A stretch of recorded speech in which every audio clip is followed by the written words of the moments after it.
Well, thank you very much for inviting me. Mm, it's interesting what has happened to Pakistan, not just to Pakistan as a country, but to the image of Pakistan in the West. Now, there are two ways of looking at the country. One way of looking at the country is purely from the so-called security needs of the West, uh, which is what is Pakistan in the Western interest, what interests people amongst the political elites in the European Union and the United States of America in Pakistan, to what extent is this justified, and what is the impact of this interest in Pakistan itself. I mean, that for me is a useful way of looking at Pakistan. If you look at the coverage of Pakistan in the Western media, by and large, the mainstream media, the coverage of Pakistan takes the following form: that this is a country where lunatic fanatics are running wild, and unless they are brought under control, they will capture the Pakistani nuclear weapons, and then who knows who they'll use them against. This is a very dominant theme, the fear created by the fact that this country has nuclear weapons. Let's start with that, actually, because it's a useful way into the country. Is it fearful for a country to have nuclear weapons? Yes, without any doubt. Every country. The only country so far that has used nuclear weapons, we don't even have to name it, because it never happened twice. We have, at the moment, a massive and hysterical campaign against Iran on this issue. The North Koreans are under heavy fire. The countries whose nuclear weapons have been accepted, by and large, are India and Israel within that region. And the Israelis put massive pressure on the United States, both directly and indirectly through the lobby system, to try and prevent any state they regard as potentially hostile from acquiring these weapons. That is why Pakistan's nuclear weapons have come to the forefront, and of course the war in Afghanistan. Now, Pakistan acquired these nuclear weapons at the time of a previous war on Afghanistan, which was opposed. That war was opposed by the whole of Europe because the Russians had then occupied Afghanistan. Some of you are too young to remember it. The older ones amongst us do. From 1979 to 1989, the Soviet Union occupied Afghanistan to help a government which was friendly to them and which they had helped to put into power. And that war against the Afghans created the mess which carries on to this day. Now, I was one of those who, if those of you who know my work will know, I was very strongly opposed to the Soviet military intervention in Afghanistan. I was quite isolated even within the left on this question, because people who believe they need outside states to come and do things for them suffer from a weakness. And so it's not purely accidental that many of those who supported in Pakistan the Russian invasion and occupation of Afghanistan have a very similar attitude to the United States and NATO forces there. But the Russian invasion was wrong because it was a total breach of Afghan sovereignty, and because I wrote at the time that if the Soviet Union enters Afghanistan, this will create a brutal and corrupting civil war, which will leave that region in a mess for the next 30 to 40 years. I wrote in '79, when Russian troops entered. Unfortunately, I've been proved right. I wish it wasn't the case. And it was during that period that the West backed the jihadis, backed one of the most brutal and brutalizing military dictatorships that Pakistan has ever had, and that is saying quite a lot because we've had many.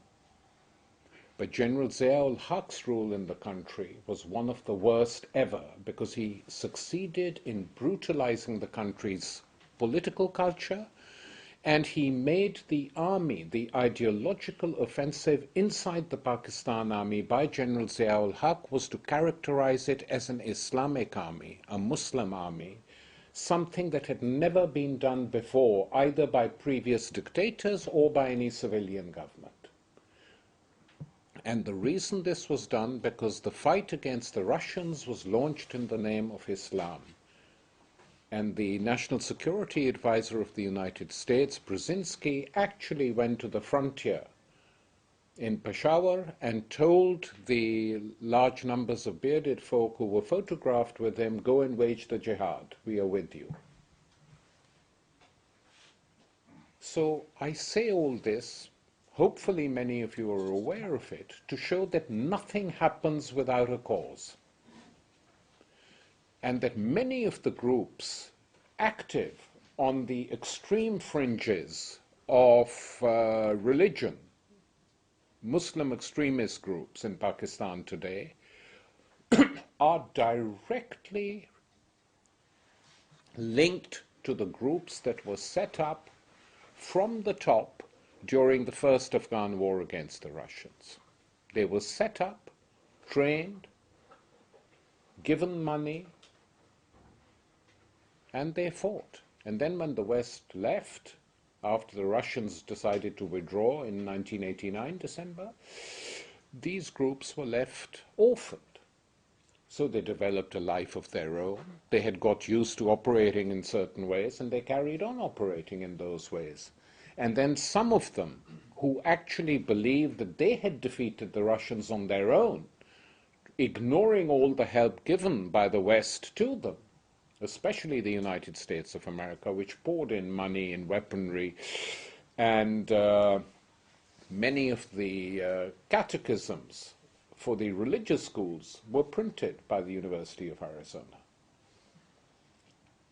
So actually printed there with their mark on them. So this has left a terrible legacy now.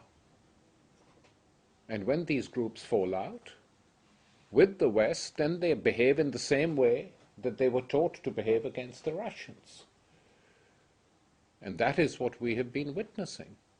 The leadership of Al-Qaeda was politicized in the war against the Russians in Afghanistan. And believing, like many other jihadi groups created by the Pakistani military intelligence in the 80s, that you have defeated the big Red Army, they felt they could repeat the exercise. First with India, by infiltrating Kashmir with the help of the Pakistan government. And secondly, why not take on America as well? We've defeated one superpower, we can defeat another. Well, given they had never defeated one superpower, it's just crazy to think they could defeat another, but you can't, that was their imagination. They imagined that they had defeated the Soviet Union on their own. And now, some of them, weak though they are, imagine that they will defeat the United States. So these are the origins of the clashes that we are seeing in Pakistan today and which excite so much attention in the West. Why do they excite so much attention? Because the West is in Afghanistan. And what always puzzles me is the way in which the populations, of North America and Western Europe have become so acclimatized to war and occupation. It has happened quite easily. And the reason I think it has happened is twofold. If we take the official reason that it's a response to 9/11 and the war on terror, then let us follow that argument through. If you want to look at what happened on 9/11, they were dramatic, sensational, spectacular acts of terrorism against the only dominant power in the world today. the only superpower, which targeted two big buildings, one in Washington, D.C., and the other in New York. And following those attacks, that group has not been able to do anything as spectacular again. And there were previews of them in the attacks on the embassies in Kenya and the attack on the SS Cole in Yemen, and then the hits of 9/11. What was the function of these attacks? As in Osama bin Laden's own words, the function of these attacks was to strike the superpower where it hurt. But you know, that is what all terrorist groups think, that its spectacular acts, when it carries them out, hurt. Well, they may hurt temporarily, but they leave very little long-term impact. After all, there's a history of terrorism in Europe, which has nothing to do with Islam. The Irish War of the IRA against the British, they almost carried off an incredibly spectacular attack in wiping out the entire British cabinet at the Brighton Hotel, including Margaret Thatcher. I mean, had they blown up Margaret Thatcher and her entire cabinet, I mean, it would have been totally spectacular, which no one else could have competed with, neither Al-Qaeda or any other group, because you wouldn't have seen anything like it. The Spanish carried out the execution, Basque terrorists carried out the execution of Carrero Blanco, Franco's late Franco prime minister, just blown up into the sky. During the 60s, you had terrorist groups operating in Italy, in Germany, in Japan, three former Axis powers. So it's not that terrorism is totally new. And how were they dealt with? They were essentially dealt with, in the case of Ireland, through political negotiation. And in the case of the smaller terrorist groups, by police actions, essentially, systematic police work to capture, arrest, charge, bring to trial, and lock up. And that was that. This act was elevated to such an extent that they said we don't need to attack them like we would deal any other group, but you occupy the country from where they're based. And of course, what these people do when they know the country where they're based is going to be occupied, they shift. They have no loyalty to any country. Terrorist groups rarely do. They move, they're extremely mobile, so they shifted from Afghanistan to Pakistan, or God knows where. No one is quite 100% sure where they are. So that led to a war and occupation in Afghanistan, where the Afghan basically allowed the West to come in. No one fought them. They took Kabul without a fight, in alliance with the Northern Alliance leaders from the north, and put in a regime in power, Hamid Karzai and his chums. The only credibility of this regime and its legitimacy derives from the NATO occupation of the country. Everyone now admits this quite openly. It's not even a secret.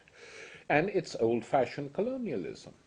You occupy a country, you think you can run it, you put people in power, and the reason it's been accepted is because it is linked to a growing perception in the West that Islam itself is the enemy. I mean, this is all related to Pakistan, by the way, and the interest in Pakistan. I mean, more books have been published on Islam since 9/11 than in the previous 500 years.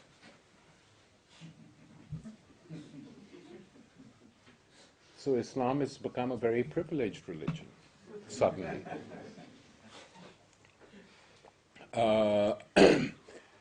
And even there, I would say that one reason Islam is under fire is not because anyone serious who knows about these things, as many in the United States do, believe that Islamic culture or Islam as a religion poses any threat. It just so happens also that the bulk of the world's cheap oil lies underneath